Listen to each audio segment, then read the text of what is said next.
Hello, great afternoon, everyone, and welcome to Noontime Kapehan, brought to you by Decaf Coffee Republic, which is our coaching hub and home of certified life coaches here in the Philippines. And Noontime Kapehan is our daily coaching conversation, reliving the Kapehan Night by Master Coach A, where she talks about life, love, relationship, money, career, and anything under the sun. So Kapehan Night used to come in live on floor and via FB every Tuesday night until the pandemic happened. So we are bringing back to you Noontime Kapehan for a season only while Brewing Live is taking a quarter break. So let me take also this moment to honor fellow coaches and entrepreneurs who served for 7 long months and fill the digital space with stuff that matters from September 2020 to March 2021. So watch out for the return of Brewing Live this coming July. So moving on for today's episode, I will be sharing to you about failing for your success. So please do tag your friends, share this link, this video link, and invite others to join our conversation. And if you are also watching this on a replay, comment hashtag replay and do let us know or send us a message if you wish to connect with any points that resonate with you. You can also join in the conversation. Just jump in on the chat box. Our other certified life coaches are also joining us and they would be happy to also speak with you today. So hello, Coach Rezzhel and Coach Mao. Thank you so much for joining me this lunchtime. And the YouTube link where you can find the replay of all the episodes of Noontime Kapehan is found in the caption of this video. Please do follow and subscribe to the channel Coach AI Connect so you will be notified of all the future videos to stuff your digital space with valuable content. For those of you who's joining in for the first time, this is your first time to join us for Noontime Kapehan. Let me introduce myself. I am Coach Tin Joya. I am a certified life and mental health coach from Life Coach Philippines. I am also a community manager and master builder apprentice of Master Coach A, where we help you build your tribes to reach your unstoppable dream. So if you are that person and you want to connect with us, just send us a message and we'd be happy to welcome you. I was previously an HR practitioner before I became a full-time life coach. I used to work in one of the largest BPO in the country until I decided to go through full-time life coaching. I felt the need to really do this profession. I think it's really a calling. So for those of you who wants to join us, yes, you can be certified like us. Just connect with Coach Rezzhel at 0917-5861-661 to know more about the details. I am also a proud mom of two teenagers who are able to live the life they want because with the process of coaching we were able to bring out the best in them. Yes, they might still have the tantrums of regular kids, but they are living their life to the fullest. And of course, I'm a proud wife too, also one of the certified life coaches of Life Coach Philippines, who is Coach Sean De Hoya. And he's joining me now online. Thank you so much, my better half. Ayan na, tama yung sinabi ko, hindi bitter half, but better half. And my mission is to help 1 million women to embrace their identity and womanhood, to be a suitable help for all their husbands, to create a safe mental and emotional space for a family that thrives. So if you are that woman, let's have a conversation. You can also join me in my group. That's a Woman's Epiphany Coaching Community. So for today, we're going to be talking about failing for your success. Hello, Leonard. Mayor Leonard, thank you so much for joining. Alam mo ba, Leonard, someone asked me if you are really a mayor. Psycho soon, he will be a mayor. Ayan, so failing for your success. Bakit ba failing for your success? Ano ba kasing meron kay failure at anong meron kay success? How are they connected? So, success is good, but failure is better. Diba? Parang wait lang. So, do I sense a raise of eyebrows from our viewers? Paano ba naging okay lang na mas better si failure kaysa kay success? So, let's understand what the concept behind. And here's why actually there's really something good about failure. So, First is failure is a redirection. It shows you where you shouldn't be. Kasi minsan pinipilit natin yung isang bagay, pero hindi talaga para sa atin yon.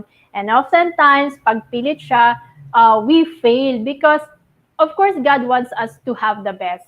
Kaya lang, matigas din ang ulo natin minsan, we focus more or we stay more on that specific area na dapat hindi talaga tayo doon. So when we fail, it makes us redirect our focus. Failure is also an opportunity. There's always an opportunity when there's failure. It's actually a chance for us to reevaluate and come back stronger with better reasoning. Kasi nakikita natin ngayon kung saan tayo naging mali. Teka lang, ito yung mali ko. Ano yung mga pwede kong gawin? Paano ako mag-move forward? So we are able to do an evaluation, an inventory of what had happened, and we get the lessons para hindi na natin maulit in the next venture. And of course, failure is not fatal. No matter how hard it may, know that failure simply means you get another shot to try it all again. Lahat naman tayo dumaan sa failure eh. Iba-iba nga lang na degree, iba-ibang level, iba-ibang category, however you call it. But all of us experiences failure in life. And kasi without failure kasi hindi din tayo matututo. Kaya even if you don't want to fail, at times life can play something for us that we have to experience it in order to be wiser and better. So at first sight, if you take a look at failure and success, they are simply opposites. Hello, Coach Preska. Thank you so much for joining us this lunchtime. So, pag tinignan mo, failure and success are actually opposites. O nga naman, the other one is failure, the other one is success. Paano nga naman taga sila magiging parehas? And they say that to fail is not to succeed. And success is the absence of failure. Hello, Master Coach Jasmine. Thank you for joining me this lunchtime. Yon. So, to fail is not to succeed, and success is the absence of failure. But closer examination will actually show us that success and failure have a complex relationship. These two concepts are very complex, but there is a connection between the two. So we need to understand how they relate together and what are the important insights into the nature of failure and how it should be approached. So let's take a look at deeper with failure to know ano ba talaga yung meron kay failure at paano siya somehow, although they are complex, but there's a close relation with success. Firstly, failure starts where success ends, and it defines the limits of success. And secondly, success often follows failure, and it frequently occurs after other options have been tried and failed. So let's talk about failure defines limit of success. Ano ba kasi ang itsura nun? If you can see the figure on the top, that's how success is. We have success, and there's a specific term for success, yung nakikita nyo sa middle. The first thing to note about failure is that it occurs at the point where we stop succeeding. Tama nga naman, mag-start ang failure pag na-reach mo na yung saturation point. So in other words, we know we are no longer succeeding when we hit our first failure. And this is described as the comfort success zone. Yun yung tawag doon sa gitnang portion. And this occurs in any area of activity or enterprise if we keep succeeding until we fail. Kasi di ba minsan sunod-sunod ang success, pero ang ending nun is at time you will also fail. Kasi this describes the situation, pag persistent daw yung success, it's also bound to lead to failure. So if we continue to explore the boundaries of our comfort success zone, that at some point we will reach a boundary where further success is not possible. That's why when we are in the comfort safety zone, the behavior for us is to investigate the success zone as far as possible and do not allow or leave no opportunity unmanaged and no benefit exploited until we reach a failure point. The goal is to push our success to the point of failure, and not failing indicates that we are not trying hard enough. Kasi pag tiningnan mo siya, pag nandun ka lang sa comfort success zone, it is soon bound to fail.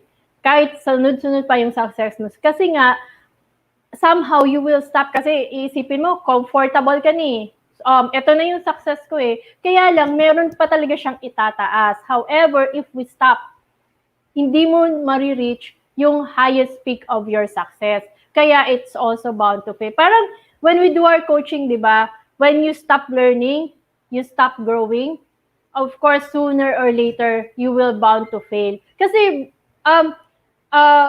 coaching is really a profession wherein you have to always continue to learn, because life is a learning process, life is a journey. So hindi talaga pwedeng hindi ka mag-aaral. Hindi pwedeng hanggang na okay na ako dito kasi alam ko na naman yan eh. So it's not. So if you take a look at that, pag halimbawa, sige, sabihin na natin naging successful ka kasi nakakakuha ka ng clients, may mga talks ka na and all, pero it's not gonna, you will only be at a certain point na successful ka, tapos mamaya mawawala na siya and you're bound to fail because you're not growing, you're not allowing yourself to learn new skills, you're not allowing yourself to really go further with that success. Madami pa siya eh. And hello, Coach Phoebe, Coach Nords, thank you. And Coach Colleen, thank you so much for joining me this lunchtime. So, yun, sabi nga ni T.S. Eliot, he is an English-American author. He said, only those who will risk going too far can possibly find out how far one can go. Kaya nga, you have to really push forward na kahit na-reach mo na yung success, forward pa din yung move. Hindi ka pwedeng mag-stop doon sa comfort success zone mo because it's bound to fail pag nag-stop ka doon. You have to continuously grow to find out what else is there for you.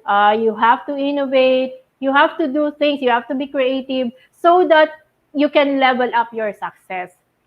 Sabi nga ni Coach Nord, if you stop learning, you stop growing. So let's grow. We have to learn continuously, allow ourselves to grow. Yeah, it's also one of the learnings that you have to be able to understand for you to really go and have that success. And then, of course, success follows limits of failure. And this is now the other relationship or the relationship of success and failure. So it's called success follows limits of failure. Ano ba ang ibig sabihin nun? The second key insight in this relationship between failure and success is that when one stops failing, then one succeeds. So opposite naman siya. Dun sa una, when you stay in your comfort success zone, you are bound to fail sooner or later. On the other end is this second figure shows you that if you have now reached your failure zone, success is now the next key for you to be able to get out of that failure zone. So this indicates another zone where failure is frequent, but which is finite and which can be traversed into a place of success. Emerging from this failure zone into success bring us into a new zone where we can discover things that were previously hidden or unavailable. Dito mo na ngayon makikita, ano ba yung mga hindi ko nakita nung una dun sa, kasi di ba from your comfort success zone, feeling mo okay ka na dun.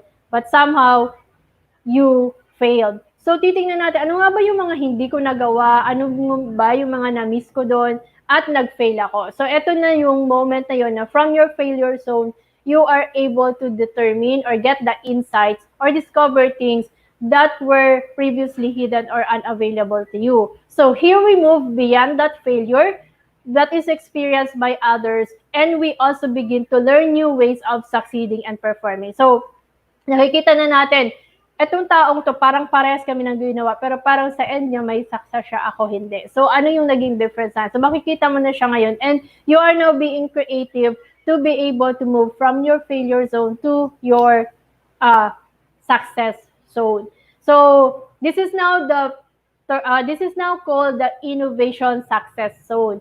And it can be reached by pushing through failure, being prepared to keep on failing until you eventually succeed. So kung ano man yung mga failures doon, may lessons doon, get those lessons, and start innovating for you to be able to get the innovation success zone. As uh, Thomas Edison is one of the famous scientists in the early times, diba? And dun sa mga ano niya, dun sa mga experiment siya, madami siyang failure. If you are familiar with the light bulb, siya yung naka-discover ng light bulb. Allegedly, Thomas Edison was only able to successfully found 100 ways not to invent the light bulb. Kasi ayaw niya talaga before discovering the incandescent filament. So, madami naman siyang na-try. Parang na-try niya lahat para makita, para hindi ma-invent si light bulb. Parang opposite nga, di ba? Parang counterintuitive. Alam niya yung mga ways not to invent light.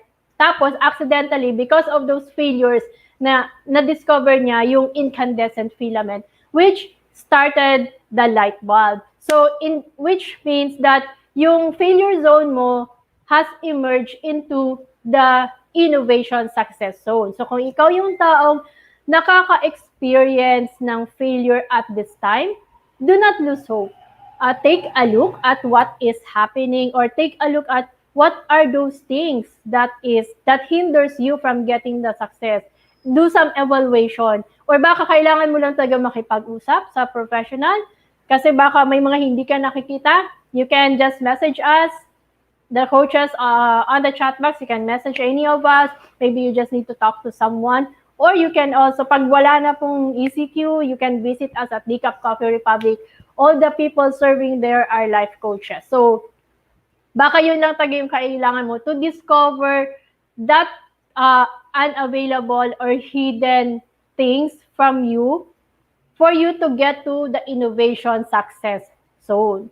So, yun yung isang pwede mong tingnan. Pag may failure, it's not the end of the world.